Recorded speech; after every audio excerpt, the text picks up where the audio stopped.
The day everything changed. I almost lost everything.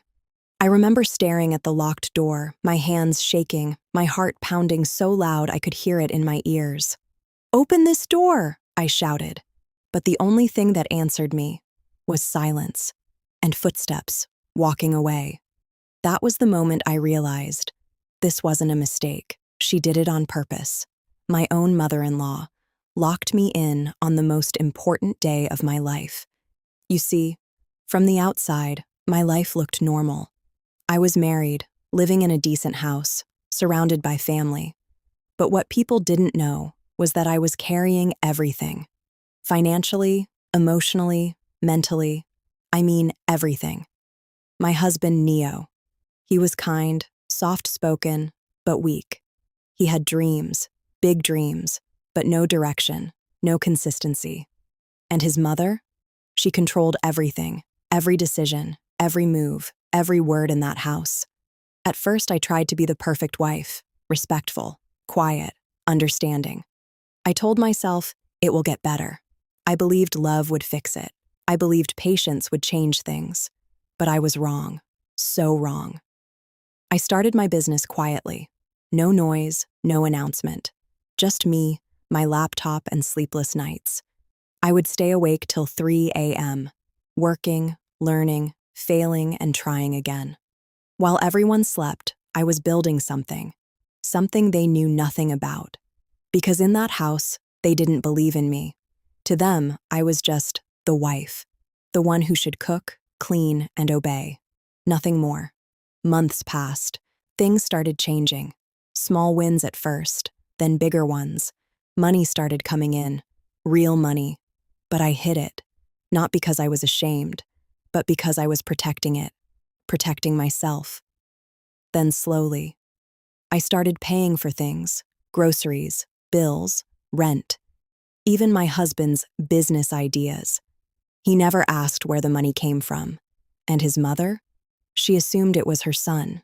She would smile proudly and say, "My son is taking care of this family."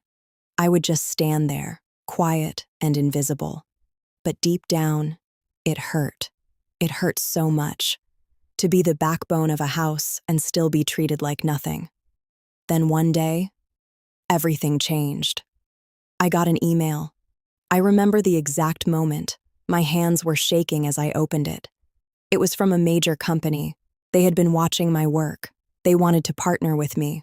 A contract, big enough to change my life forever. I read it over and over again. Tears rolled down my face, because finally, everything I had suffered for was about to mean something. The signing was scheduled for the next morning, 9 a.m. I barely slept that night, not because I was scared, but because I was excited, hopeful, and alive. But I didn't know. Something was about to happen, something I never expected. That morning, I woke up early, prepared everything. My documents, my outfit, my mind. I was ready. For the first time in a long time, I felt like my life was mine again. Then my mother-in-law called me. Her voice was calm but cold. "Come to my room," she said. I didn't think much of it. I walked in, and that's when everything changed. She looked at me, long and hard. Then she said something that froze my blood. "I know you're hiding something." My heart skipped, but I kept quiet. Then she continued, "You think I don't see it? The way you move, the way you act." I tried to stay calm. "I don't understand, Ma," I replied. She laughed, a cold, sharp laugh. "Don't pretend with me." Before I could react, she stepped out and locked the door from outside. At first, I thought it was a joke. "Ma, please open the door." No response. I knocked harder. Nothing. Then panic hit me. Real panic. "Ma, I have somewhere important to be." Still nothing. I reached for my phone. There was no signal. I checked the time. 8:12 a.m. My chest tightened. No, no, no. This can't be happening. Not today, not now. I started banging the door, crying, begging. "Please, please open the door." But the only thing I heard was silence. Minutes felt like hours. My mind started racing. What if I miss it? What if this is over? What if everything I worked for ends like this? So many what if was going through my mind. I sat on the floor, tears streaming down my face, and for the first time in a long time, I prayed. Not a perfect prayer, not a long one, just one sentence. God, please don't let this be the end of my story. And then, something shifted inside me. I stood up and wiped my tears and looked around the room. If no one was coming to save me, I would save myself.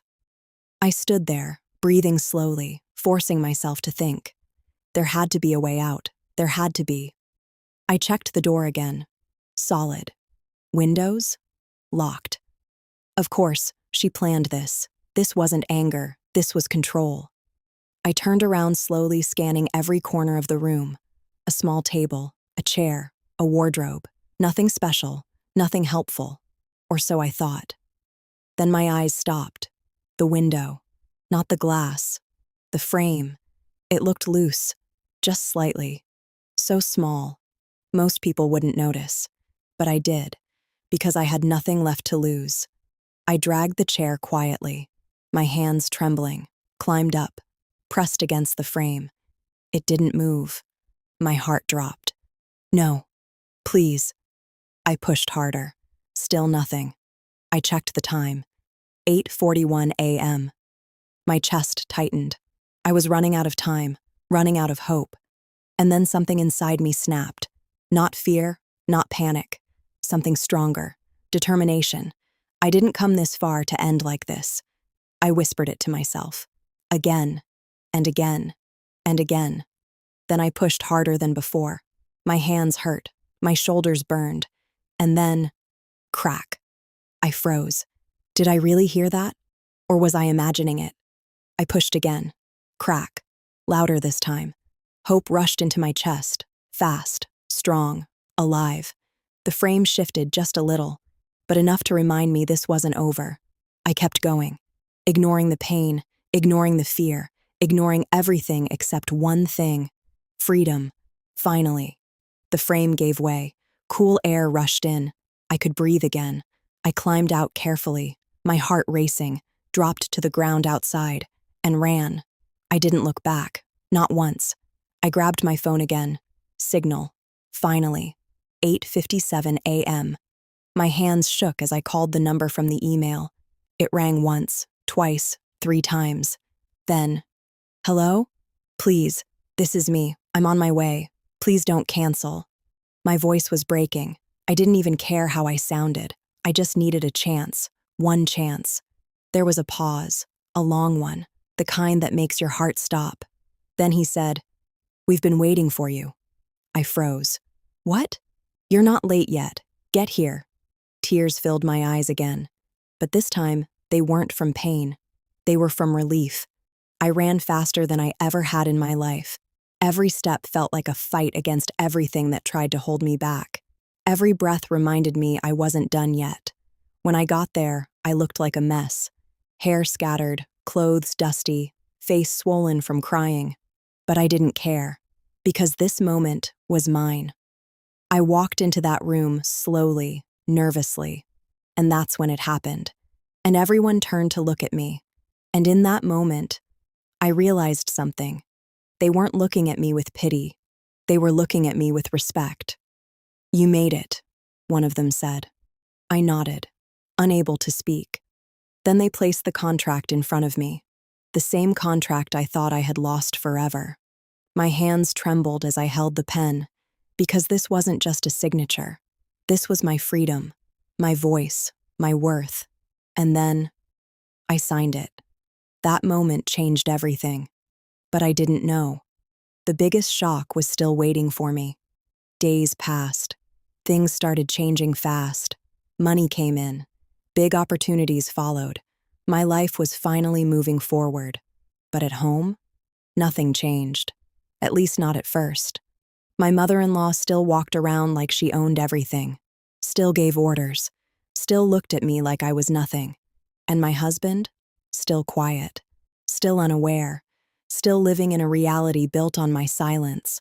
Until one evening, everything came crashing down. They were arguing, loud, angry, about money, bills, expenses. "I don't understand," she shouted. "Why is everything falling apart?" I stood there, watching quietly. Then she said something that made me step forward. "Your wife isn't bringing anything into this house." Silence, heavy, sharp. That was it. That was the moment. The moment I had been holding back for so long. "I am—" They both turned, confused. "I am the one paying for everything."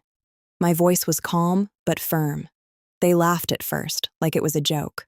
But I didn't laugh. "I paid the rent. I paid the bills. I funded your business."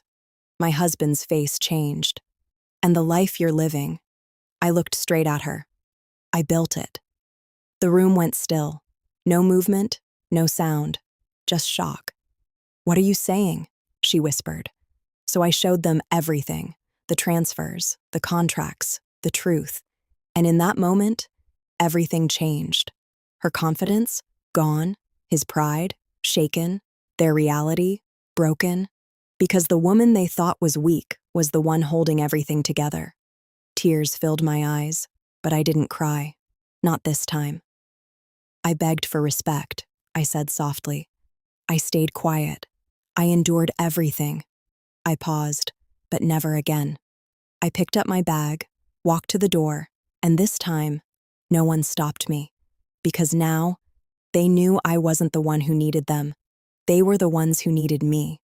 And I was finally free. If you're listening to this right now, and you feel invisible, unseen, unappreciated, I need you to hear this.